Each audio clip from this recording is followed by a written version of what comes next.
This is Amee Vanderpool. Amee is a lawyer and writer. She is Shero, S-H-E-R-O, on Substack Inc.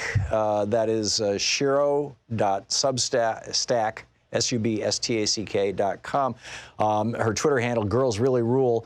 And the way I learned about Amee is from Judd Legum's newsletter. He had mentioned her, and I thought, oh, that's interesting. And so I subscribed to her more or less daily email riff, and she just comes up with fascinating stuff. Amee, welcome to the program. Hi, thanks for having me. Thanks for joining us. You did a really good deep dive into this whole thing with Marie Yovanovitch, our former ambassador to Ukraine, and how essentially, I mean, I believe you put it, she was pushed out by mobsters and Fox News. Can you give us a, for people who don't know who she is, and really aren't, don't even have a passing familiarity with what we're talking about here and what's going on. Can you kind of start at the beginning and bring us up to speed? Sure. Well, Ambassador Marie Yovanovitch was a longtime diplomat who served overseas in Ukraine, and she had done that for decades. I mean, she has been there forever. She's incredibly experienced. She knows what she's doing. And she testified to Congress in the impeachment inquiry about how she had started to hear rumors that, Trump was kind of trying to oust her and that Giuliani didn't like her and that, people had real problems with her. And she gave her testimony to Congress, and they just recently released the entire transcript of that testimony. And in it, she details all of the different things that happened, including all of the times that, Trump sort of put her down and then essentially fired her, asked for her to come home, and told her, she was done. And how no one within the State Department, called her to see what was happening or offered to support her or could really assist her with trying to figure out how to placate Trump, other than Sondland telling her that she should try to flatter him because that's what worked. And essentially, this was all done and assisted by Fox News, by Donald Trump Jr., by Breitbart, by the alt-right media conspiracy theorists who, when Trump started to become dissatisfied with Yovanovitch, started to, spin stories. An author on the Hill did it, about how she was incompetent, how she wasn't doing her job properly. Laura Ingraham did shows about how she wasn't doing her job properly and she should leave. And they helped to spin this narrative that she deserved to be fired and that she should have gone. And the truth is that she was sort of a last stop with the Trump administration and sort of standing up to saying, this behavior with Ukraine isn't okay. And she would have definitely called out the quid pro quo. And that's why they got rid of her. And they used Fox, and they used, moreover, they used the recently arrested Lev Parnas and Igor Fruman, associates of Rudy Giuliani, who were essentially low-end mobsters in Ukraine, to help oust her because they started going around giving campaign donations to different Republican people, including Sessions in Texas, to try to get into Trump's ear about getting rid of Yovanovitch. And it worked. So all of these different people, mobsters and Fox News, assisted in sort of helping Trump to defame her falsely. How unusual is that an administration would attack an ambassador who's a professional, who's been in the field, who's been working in the State Department for, what, 20, 30 years she's been doing this? Yeah. How unusual is that? Incredibly unusual. I mean, considering that, the executive agency, the president within the executive agency appoints his ambassadors and can pick and choose who he wants to keep and who he wants to replace. These are the same people that are on his side. It's just as unusual as Trump going after his own FBI and CIA. It's absolutely unheard of. Wouldn't it have been possible for him to not drag her through the mud and not essentially harass her, publicly like this? But people aren't sitting around having conversations over coffee about the ambassador to Ukraine.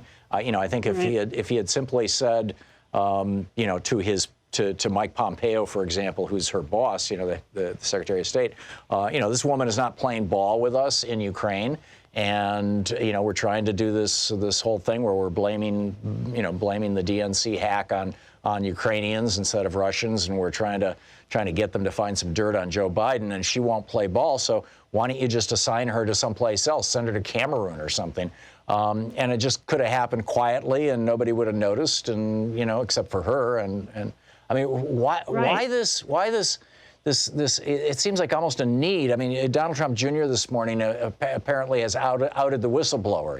He did. Yeah, he did. As did Breitbart, and this person he now used Breitbart to out them, and then he made another tweet that said that it was preposterous that he was assisting the White House to do it, even though he's been assisting his father to do all of these things all along. Right. So yeah. I mean, and the whistleblower does not have federal government protection. That was a misunderstanding on the part of 60 Minutes, and his lawyer just came out and said, this person is afraid for his life. So, I mean, what's the deal? Why do they feel like they have to destroy people when they could simply work around them?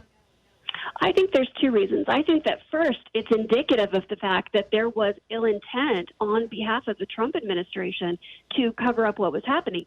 If it was a case of Yovanovitch just simply not sort of playing along with the Trump administration, not fitting in, not really working on things in the way they wanted, then he certainly could have said, you know what, it's just not working out.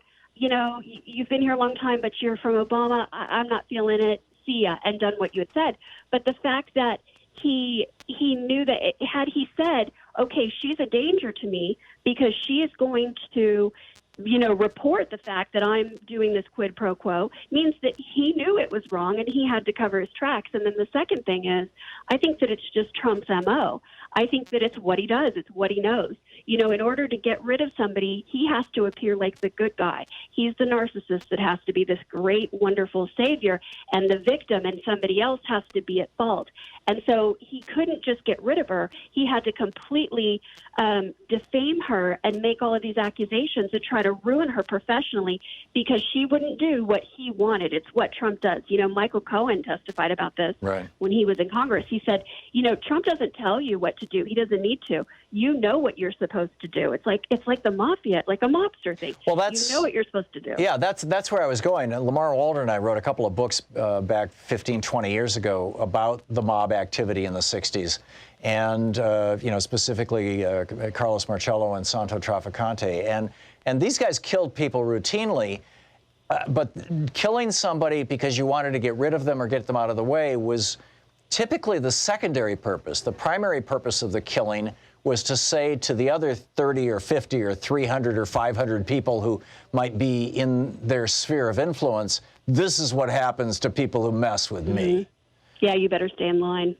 Right. So do you think that that's what Trump is doing? He's trying to, and this is all like the subtext of Don Jr.'s message today is, anybody in the government who knows about crimes that this administration is committing and is thinking about becoming a whistleblower better think twice.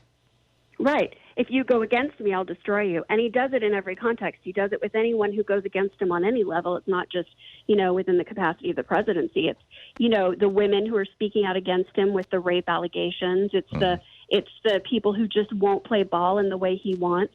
And he's smart enough to know what he should and shouldn't be discussing and when he should get out of it. I think it's interesting that he sent Pence to Warsaw in his place when things were heating up.